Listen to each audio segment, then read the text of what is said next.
Hello students. काफ़ी gap के बाद आज हम आपके स्टाफिंग का एक दूसरा वीडियो आपके पास भेजने की फिर से कोशिश कर रहे हैं।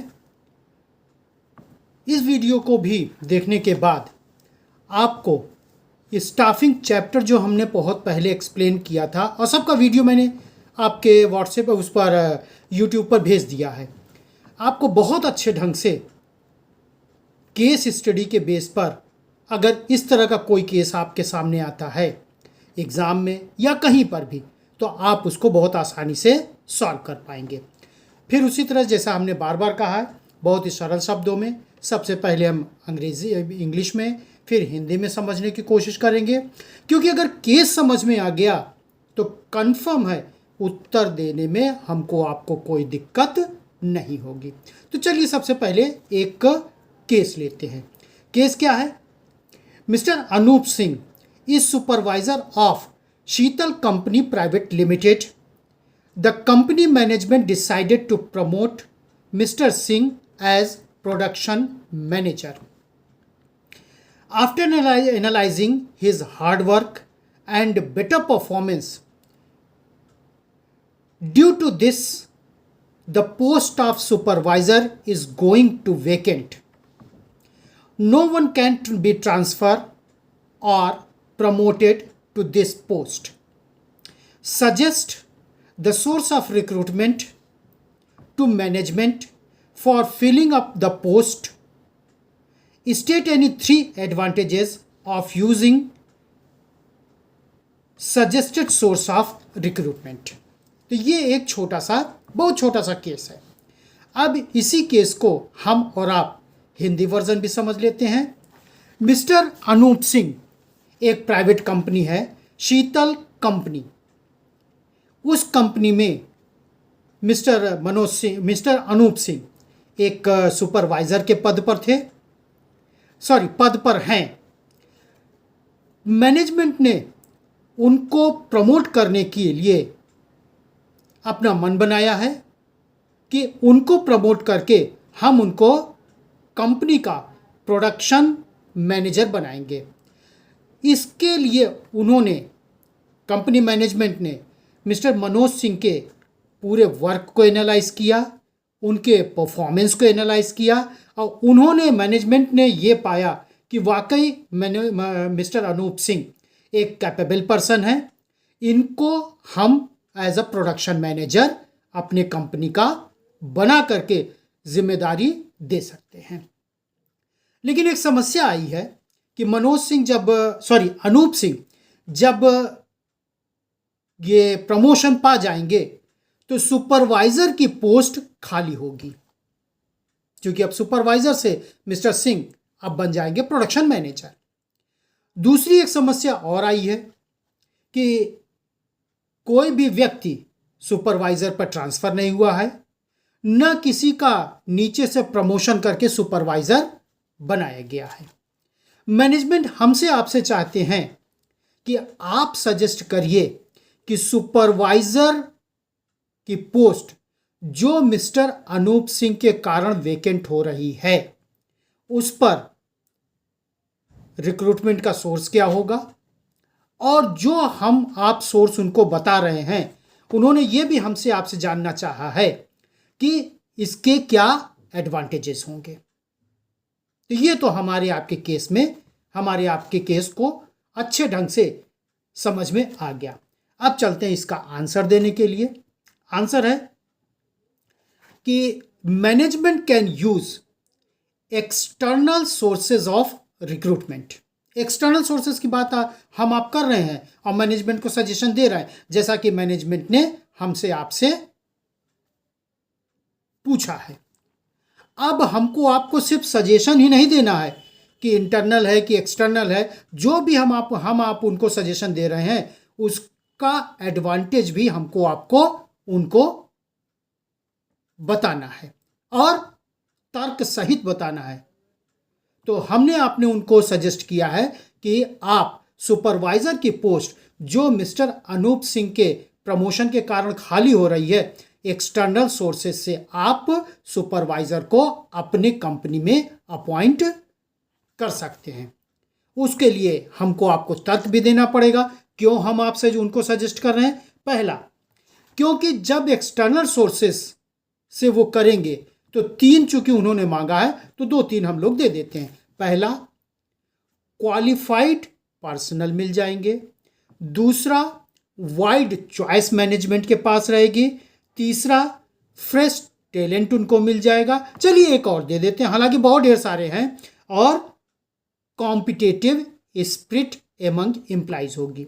अब क्यों हम लोग ये कह रहे हैं ये भी बताना पड़ेगा, क्योंकि स्टूडेंट हम आप अच्छे ढंग से जानते हैं कि ये जो जनरेशन गैप हर साल, दूसरे साल, 5वें साल हो रहा है, उसमें हर साल आप खुद देख रहे हैं कि क्वालिफाइड पर्सनालिटी की संख्या बढ़ती जा रही है। हम आप ये नहीं कह रहे कि पिछले वाले अनक्वालिफाइड थे, लेकिन कॉम्परेटिव स्टडी जब हम आप करते हैं तो कहीं ना कहीं हमको आपको एक स्टेप अगला क्वालिफाइड पर्सन का मिल रहा है। तो जब मैनेजमेंट एक्सटर्नल सोर्सेस से रिक्रूटमेंट करेंगे तो उनको एक अच्छा क्वालिफाइड पर्सनल मिल जाएगा। पहला तो ये हो गया। दूसरा, वाइड चॉइस। ऐसा नहीं कि एक ही व्यक्ति क्वालिफाई है। जब वो मैनेजमेंट ये सुपरवाइजर के लिए रिक्रूटमेंट करने के लिए स्टेप उठाएंगे तो जो भी एडवर्टीजमेंट वो करेंगे उनके पास एप्लीकेशंस बहुत आएंगी। उन बहुत एप्लीकेशन में उनको पक्का एक स्टेप मिल जाएगा कि कौन हमारी कंपनी के लिए बेटर रहेगा।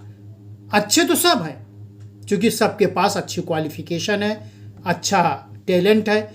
उन सब अच्छी क्वालिफिकेशन, अच्छे टैलेंट में मैनेजमेंट ये डिसाइड कर सकते हैं कि कौन सा हमको हमारी कंपनी के लिए बेटर रहेगा, तो उनके पास एक वाइड चॉइस रहेगी।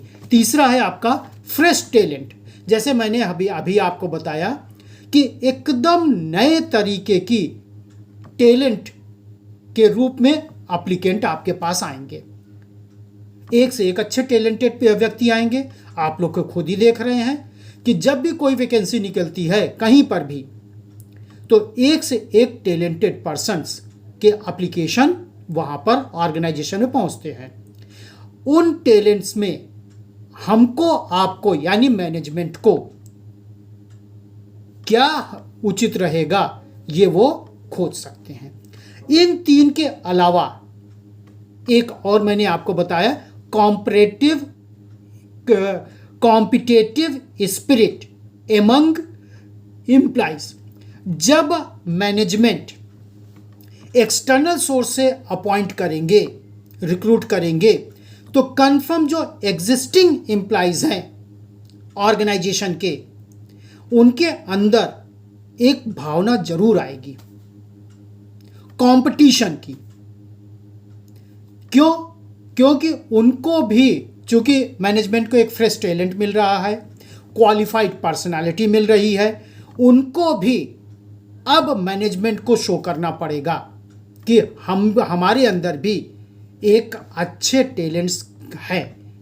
तो एक कॉम्पिटिटिव स्पिरिट जो होगी वो अपने आप डेवलपमेंट ऑर्गेनाइजेशन में हो जाएगी। और ये कन्फर्म स्टूडेंट्स है, जब कॉम्पिटिटिव स्पिरिट होती है, कट थ्रोट कंपटीशन की बात नहीं कर रहे हैं हम, क्योंकि कट थ्रोट कंपटीशन तो बहुत ही गलत चीज़ है। तो यहाँ पर जो कॉम्पिटिटिव स्पिरिट आएगी उसमें हर एम्प्लॉय, हर व्यक्ति अपने को और एक स्टेप अच्छा करने के लिए कुछ न कुछ जरूर सोचेगा, जरूर करेगा। और जब वो व्यक्ति सोचेंगे या करेंगे तो कंफर्म वो स्टेप सीखने वाला अपने आप आ जाएगा। जैसे स्टूडेंट्स अभी आप पढ़ रहे हैं, हो सकता है एक दिन आपके अंदर ये कैपेबिलिटी डेवलप हो जाए, पक्का डेवलप हो सकती है। अगर आप चाहो तो आपके अंदर डेवलप हो सकती है कि आप जो चीज़ आज पढ़ रहे हैं उसको हमसे ज़्यादा अच्छे ढंग से किसी दूसरे को आप एक्सप्लेन कर सकते हैं। क्योंकि जैसा अभी मैंने बताया, टैलेंट पर डे आपका निखरेगा। तो जब भी कॉम्पिटिटिव स्पिरिट होगी तो सीखने की क्षमता होगी, सीखने के लिए सोचेंगे, और जब हम लोग सीखने के लिए सोचते हैं, सीखने की क्षमता हमारे अंदर डेवलप होती है, तो कन्फर्म स्टूडेंट हम अपना स्टेप आगे उठाते हैं। और जब हम अपना स्टेप आगे उठाएंगे तो कुछ ना कुछ पक्का पॉजिटिव थिंकिंग हमारे अंदर आएगी, आपके अंदर आएगी, हमारे अंदर। ठीक यही चीज़ यहाँ पर एग्जिस्टिंग एम्प्लॉय के अंदर आएगी। जब उनके सामने एक टैलेंटेड पर्सन आएगा, एक क्वालिफाइड पर्सन आएंगे, तो कन्फर्म उनके अंदर भी ये भावना होगी कि हम भी अपने टैलेंट को और आगे बढ़ाएं। तो इसलिए इस केस में external sources of recruitment is better than internal sources of recruitment. हालांकि इंटरनल सोर्सेज बुरा नहीं है, क्योंकि उसके भी बहुत एडवांटेजेस है। वो तो कभी जब केस आएगा तो हम आपको बताएंगे। लेकिन जब वो कंपैरेटिव स्टडी की बात करेंगे तो कहीं ना कहीं external sources is better than internal sources of recruitment in this particular case. Thank you, students.